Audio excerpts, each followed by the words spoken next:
Hey, this is Jawbreaker here, updating everybody on the status of Playfur Cinema, since even a week kind of feels like forever since I've spoken to you all. So, I have 4 announcements I want to run past you all, and one in particular is our account over on Vimeo. We don't have one. It's gone.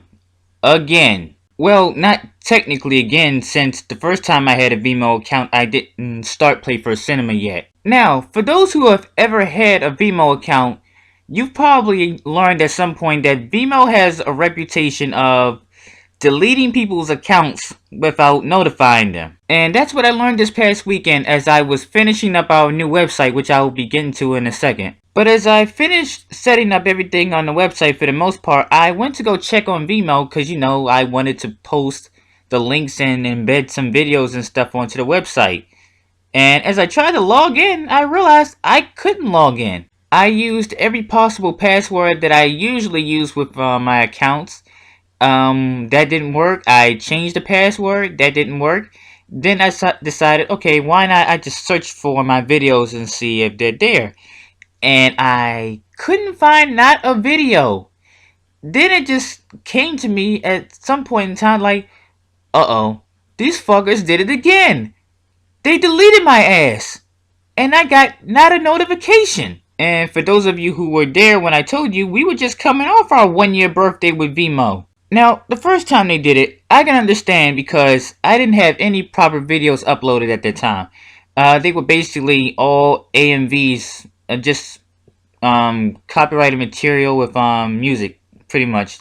So I guess for the most part, it was in their right to remove me. I'm trying my best to remember, but for the most part, I don't even think I got an email back then from them either. With that being said, it's not right. I don't know how Vimeo stays above water removing people's shit like that. And I have had a complete change of heart over the past weekend about how I feel about Vimeo. I always used to think YouTube was a lot more stricter than Vimeo. I thought Vimeo was like a more lenient place to post your videos. I loved it. I mean, it was a very quiet place. But the truth is, I should have been watching Vimeo the whole time. At least YouTube gives you a chance. They give you 3 strikes and a chance to defend yourself. With Vimeo, you don't get nothing. And they won't tell you nothing either. Because this time around, I still got no email, no phone call, no notification whatsoever. So I don't even know what the fuck I did wrong. I will say, it's one thing to do it to me because I was a free account. But from my understanding, they're doing it to people who are paying these people $60 a month to keep a pro account going. But even though they didn't tell me, I could probably take a guess at what probably caused them to remove me. And it's most likely because some of my reviews contained video game footage. And as you all know, Vimeo doesn't approve of video game footage in people's videos. But there's a reason why I uploaded those videos anyway. Sometime last year, when I officially started uploading the furry girl profiles onto Vimeo, I had a concern, so I went to the forums and started asking them about was there like any leeway with video game footage being allowed on Vimeo, because for the most part, I don't like all my furry girl profiles separated. I want them all on like one place. Eventually, I got my answer from who I believe was a mod back then, and he explicitly told me video game footage is allowed as long as it's not the center of the video. Like, say, a Let's Play of Sonic the Hedgehog where it's nothing but you playing a video game, there's no telling a story, no nothing. And if I thought about it back then, I would have taken a screenshot of him telling me that, because that was basically the seal of approval for me to start uploading the videos. And believe me when I tell you that even though these reviews do contain video game footage, the video game is not the center of the video. It's the character I'm reviewing. And it's like, I can't help it that some of these characters are video game characters or pure video game characters. Tawana, Barry, Amy, Vanilla, they all have video game footage, and I can't get past that. But even so, it's not like I just created an account one day and just started uploading videos thinking, oh, they're not going to do anything to me. I just keep uploading and uploading. What could go wrong? No, I explicitly went to the forum and fucking asked them, what was okay and what was not okay, and they told me yes, it was fine as long as it wasn't the center. Now, if I really could, depending on how long the life of a thread lasts in the help forums, I probably could track down the thread where I put that reply and take a screenshot of that, but it's like I don't really feel like it too much. I'm not mad. I'm not furious. I'm mad. I'm not furious. And the reason for that being is because I have never once given them a dime. That and all my videos are backed up. So, for the most part, I'm pretty straight. And I do not plan to actively return to Vimeo anytime soon. Now, I don't know who is in charge of Vimeo, and I really don't care. But if you are going to delete somebody, I think you owe it to them for the most part to tell them what the hell they did wrong in the first place. I don't know what the hell is up with them. Vimeo is like, for the most part, this little cowardly little site. They can't hack it. And they take the easy way out instead of like actually telling you, they just go ahead and delete you. But for those who are using the site or planning to use the site, I just want to give you fair warning. Everything you upload onto that site, make sure it's backed up because you never know, in the next hour your account might be removed. Anyway, moving on. For those of you who don't know, I've been looking around for a website for months to host my content. I've been trying many sites. The main site we started with was Webs, but I don't like how they do business. Not to mention I've had an account hacked once, and apparently the old one that we were using, something is wrong with it. I don't know, I just don't want to work with them no more. So, for a little while, it looks like we're going to be hosted by Winx. I, for one, like this site. It's got some really nice features to it.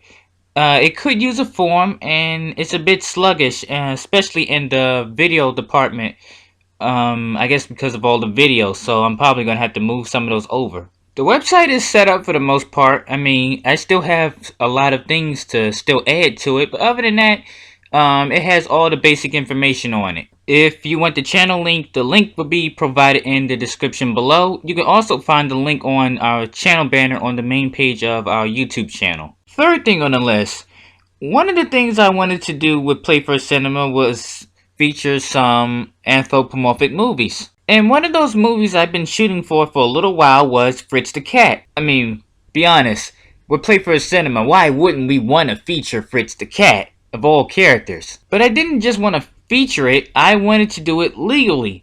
So I tried to do what YouTube encourages its users to do, and that is go out and get permission. And as I tried, I somewhere along the way was reminded of why most YouTubers don't even seek permission in the first place. It's because for the most part, it's damn near impossible. As you know, the director of the first Friz the Cat movie was Ralph Bakshi. I figured if anybody could give me permission, it could be this guy.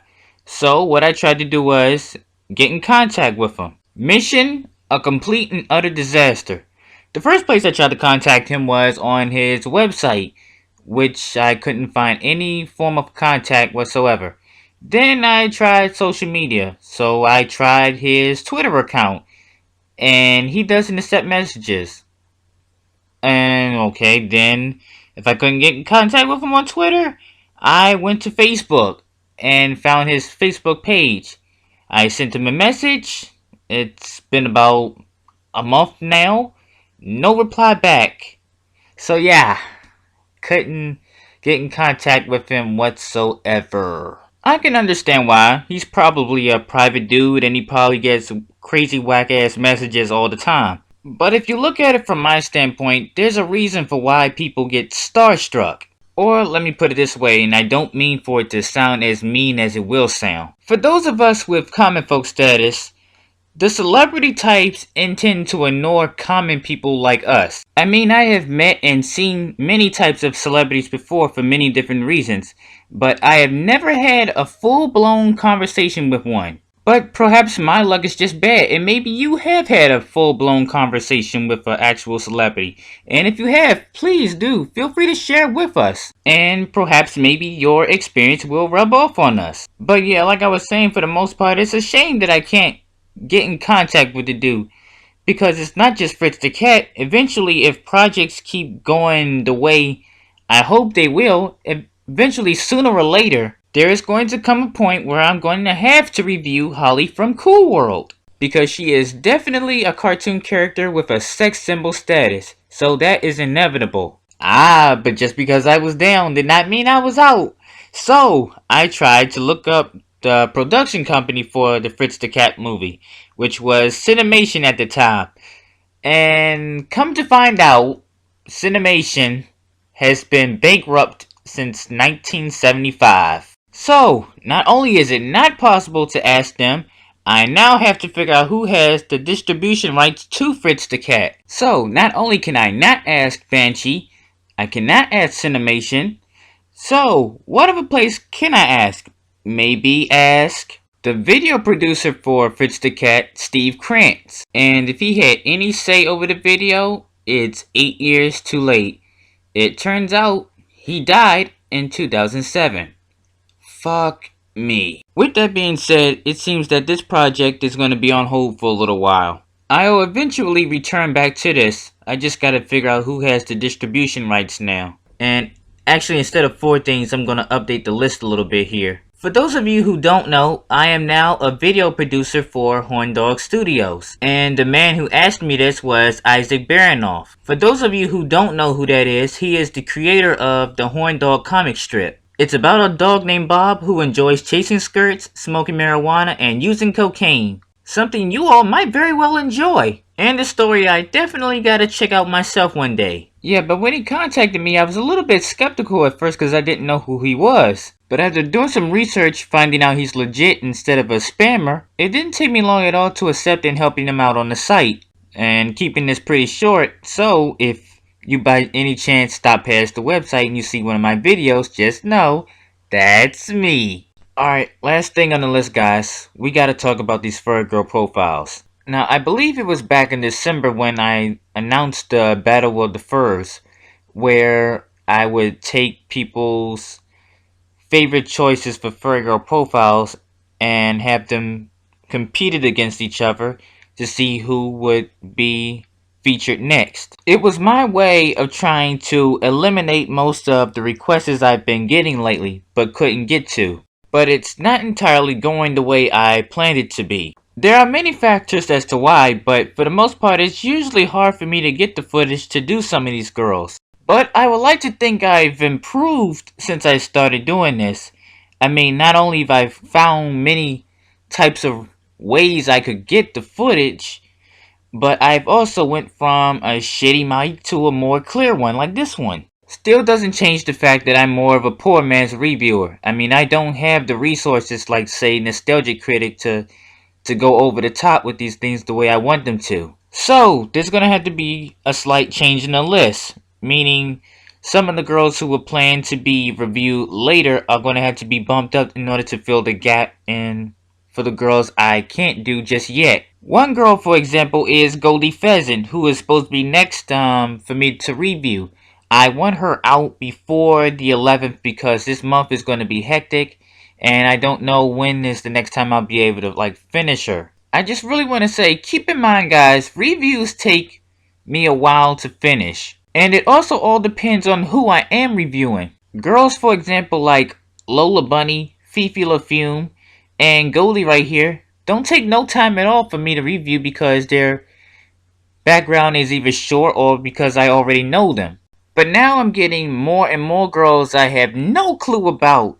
So it's like, I kind of need you guys to do me a favor and have some patience with me, please, because I'm trying my best here. With that being said, the Sonic Edition Furry Girl profiles will be delayed for a little bit. No, it's not because I'm having trouble reviewing them. It's because I want to fill that lonely gap in between episode 24 and 28. When the Battle of the First period is over, I will definitely be returning back to the Sonic Girls. Well, I believe that's all the announcements I needed to make for now. So remember to show the girls some love and subscribe to the channel if you haven't already. And remember to also check out the current events section of our website just to keep up to date with us. With that being said, I'll see you later.